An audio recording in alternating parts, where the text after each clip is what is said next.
Good morning to all audiences. Actually, I'm from Malaysia and it's 10 p.m. at night right now. I am Farhan Hakim, a PhD student under supervision of Dr. Naim and also Dr. Izzati from Center for Mathematical Sciences, University of Malaysia, Pahang, Malaysia. And my presentation today is on the analytic hierarchy process based on the magnitude of Z numbers. Okay. So let's first go to the introduction. Human beings tend to describe almost everything in natural language. So whenever we want to describe in natural language, it is better to use fuzzy sets. It was mentioned extensively in the literature. According to Alif et al., human preferences in decision-making process are imprecise due to complexity of alternatives, imperfect information, and also psychological biases. And the implementation of fuzzy sets introduced by Professor Izzati in 1965 can actually handle the uncertainty of the preference degrees. So the ISAHP has been studied extensively due to the fact that it is simple, easy to use, and also flexible. So many research has been conducted to extend ISAHP into fuzzy ISAHP. Right. In 2011, Professor Izzati introduced a new concept of fuzzy numbers, which is the Z numbers, to capture the partially reliable information. So the Z numbers compose of the restriction and also reliability components. So basically, Z numbers is a pair of two fuzzy numbers. So the second component describes how certain the preference on the first component was made. And in this study, we use the strength of Z numbers to develop the ISAHP, but different from previous methods, which convert Z numbers into regular fuzzy numbers. So we try to preserve the information in terms of Z numbers by using the magnitude of Z numbers to represent the Z numbers in the ISAHP. So the magnitude of Z numbers, all right, as I mentioned, because when we convert Z numbers into regular fuzzy numbers, that has been used in many Z number-based ISAHP previously. So most of them have converted Z numbers into regular fuzzy numbers. So basically from a pair of two fuzzy numbers now it's been converted into, it's combined as one fuzzy number. So it's no more Z numbers, but it's initially Z numbers, but was mentioned in the literature that conversion of Z numbers into regular fuzzy numbers and lead to information loss. So we try to avoid that. So that's why the motivation for this study, we try to use the magnitude of Z numbers. All right, so before we go further, so let me just show some preliminaries on the triangular fuzzy number. So the triangular fuzzy number is defined by its membership function as shown in equation number 1 here. And we show some arithmetic operations involving the triangular fuzzy numbers, because in this study we use triangular fuzzy numbers to represent the Z numbers. All right, so this is the addition, and this is the multiplication. This is the multiplication of the scalar, and also this is the inverse of the triangular fuzzy numbers. All right, next, in 2011, as I mentioned previously, that Z number was proposed by Professor Izzati. And it is a pair of fuzzy numbers where A is the first component, which represents the restriction on the value that a variable can take, while the second component R is the degree of reliability or the degree of certainty of the first component. Like, for example, when you want to describe the size of the house, so you can say that the size of the house is very big, and I am sure. So that when you're describing that the size of the house that is very big, so that is the first component, and you are very sure about your statement, that is the second component, that is the reliability component. All right, so last year, Farhan et al. Proposed the concept of magnitude of Z numbers, where they computed the magnitude of first component and the second component separately, as shown in equation number 2 and equation number 3, and then combining the magnitude of first component and the second component as the magnitude of the Z numbers, as shown in equation number 4. So they use the convex compound, where the first component here was given higher weightage because the value of lambda here can take from 0.5 up to 1, meaning to say that we emphasize more weightage on the first component, because the second component is just a subsidiary part of the exact number. So it was mentioned that the higher the magnitude of value, so the higher the Z numbers should be ranked. Right, so we'll use this concept in this in the development of our AHP model. All right, so this is our proposed AHP model based on the magnitude of Z numbers. So basically, we constructed pairwise comparison matrices for both components, which are the restriction component represented by A here, and the reliability component represented by R. So that A describes the restriction on the variable, while R describes the reliability of each component in A here. And then in the next step, we aggregate both matrices using the geometric mean, as shown in this formula. All right. And we calculate the fuzzy weights for each criteria. So the fuzzy weights of each criteria is shown in this equation here. After that, when we obtain the fuzzy weights of the criteria, we calculate the magnitude of each weight for the first component and also the second component using the equation number 2 and 3 that I've shown previously. So basically, we have this. All right. Next, in step number 5, we calculate the magnitude. All right, the magnitude of Z numbers, combining the magnitude of the first component and the second component.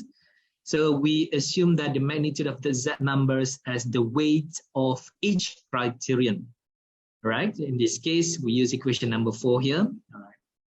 And after that, we normalize the weight such that the total weight of the criteria should be equal to 1. And based on the weight value, then we rank the criteria. All right. Basically, all right, to illustrate or to validate our proposed model, we adopted a numerical example from Sergey and Sari, 2021, in which in their paper, they have used the AHP and WASPAS. So for the first part, which is to obtain the criteria weight, so they use AHP, but to obtain the alternatives, they use WASPAS. However, in our study, we just focus on the obtaining the criteria weight, because this paper should be extended in the future.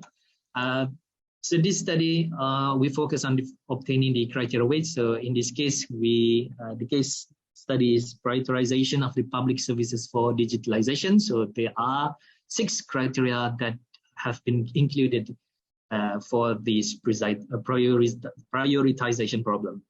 So C1 is the reduced cost. C2, criteria number 2 is fast response. Criteria number 3 ease of accessibility. Criteria number 4, reduced service time. Criteria number 5, increase in the available information. And criteria number 6, increased quality.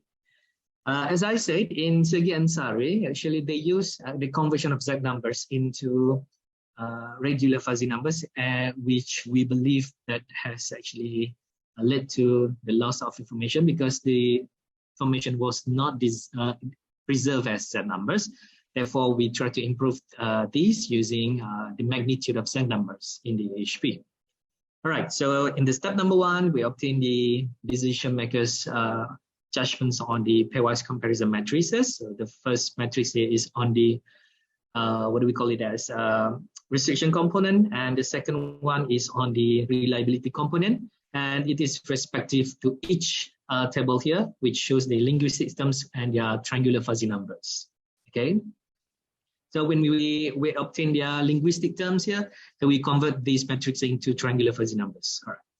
And then we aggregate each matrix just now. So when we aggregate for each criteria, we obtain this aggregated fuzzy number for the restriction part, and for the reliability part, we obtain this one for the aggregated part.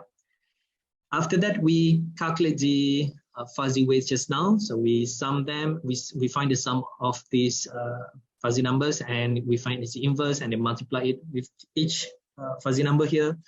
That's what we have in step number 3 here. So this is the fuzzy weight. And using these fuzzy weights, we actually calculate the magnitude of the first component and also the second component in step number 4.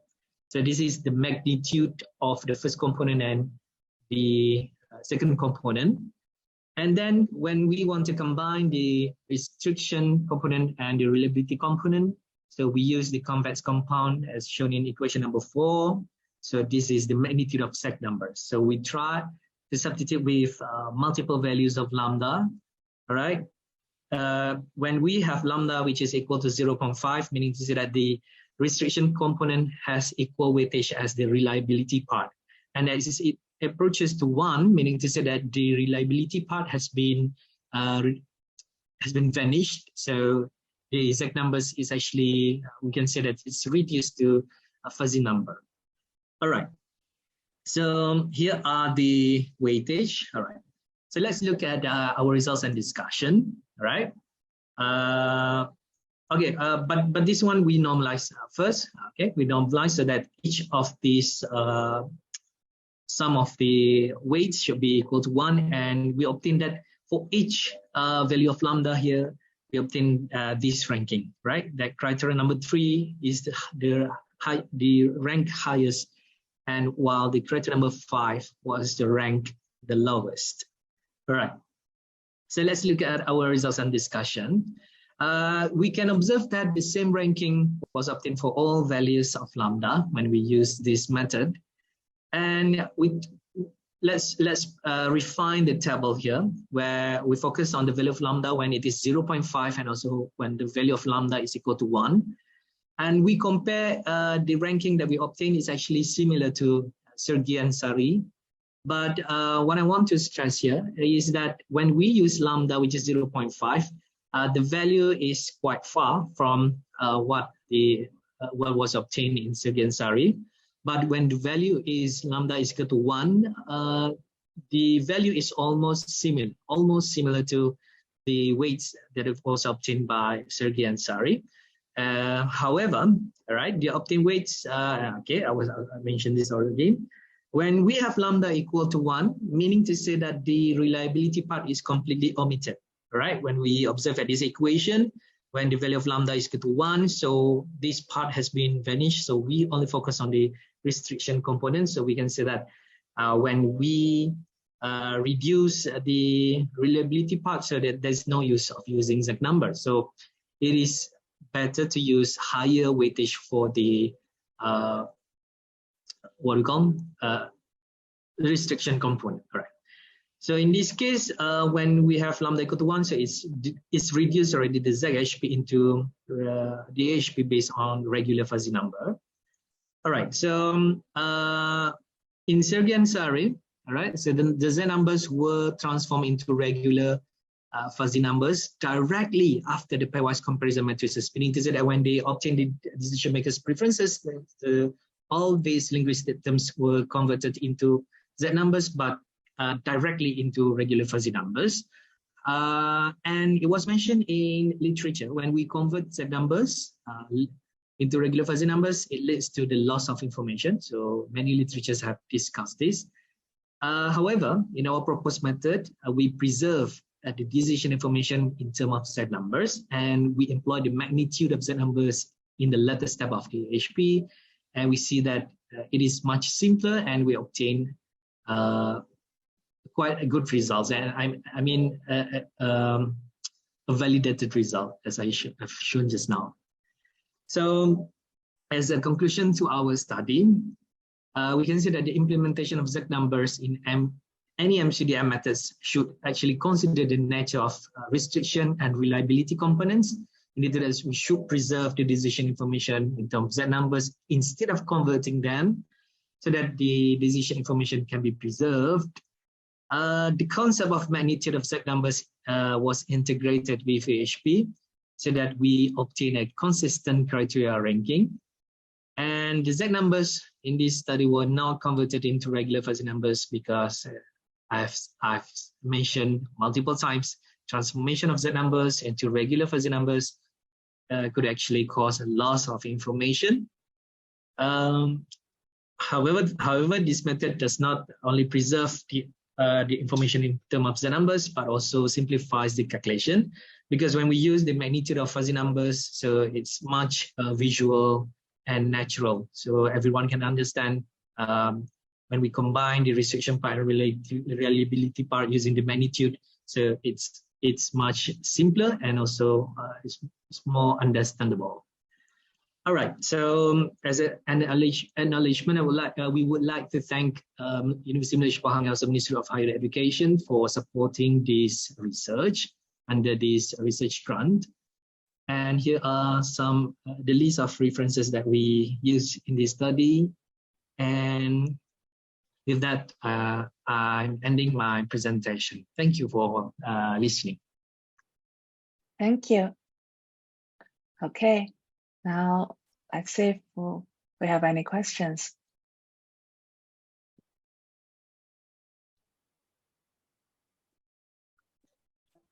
Yes. Yeah. Well, it's not a question, it's just a comment to double check with the presenter. So you use the set numbers using the restriction and the reliability parts coming from the spare. So from my point of view, when we are working in decision making, set numbers could be useful, but the requirement to disperse about the reliability part is complex because introduce even more uncertainty. So from my point of view, the reliability part should be computed from other kind of data, should be a data-driven process. So what is your experience when you ask normal spares? I don't mean spares in fuzzy sets, about using set numbers in HSP process. Right. Actually, the use of set numbers was to cover the partially reliable information. Like for example, when we need some experts, they have some restricted information in giving the preferences, but still they have to give their judgments. So in this case, we try to cover the part that some weaknesses that they have in terms of reliability part. So at least we can compare the information in terms of the information that they gave. Is it very sure or it's just sure? So at least they have difference there. All right. So the use of Z numbers. Actually, in many literature, it was shown that the Z numbers are very powerful because it covers the part that that some people are not sure. So this. I don't mean I agree with you that Z numbers could be useful, but my point is, can the spares can deal properly with Z numbers? From my point of view, the reliability should be computed automatically, cannot be inquired to the spare, because the spares have problems to understand fuzzy approaches. So the point of reliability is okay, it's very good, but I think it's not a good idea to ask the spare to provide the reliability as well. Do you understand my point? Yeah. Now I got your point. That's all. That is just for thinking. It's not. Okay. I've got one question in chat. It was mentioned that who should decide the value of lambda? All right. In this case, usually if you want to use many research has different methods actually. So but in our study, usually we simply assign the value of lambda is 0.5 so that the restriction part and the reliability part should be of equal weightage. But I have done another research that we've seen that we obtain the consistent result when the value of lambda is about 0.5 until 0.6. When it is above 0.6, meaning to say that we almost ignore the reliability part. So in this case, the value of lambda should not it was also done. Many research has been done also that the decision makers themselves can decide the value of lambda. But in our research, we simply just put 0.5 so that the restriction part and reliability part should be of equal weightage. I hope I'm answering the question.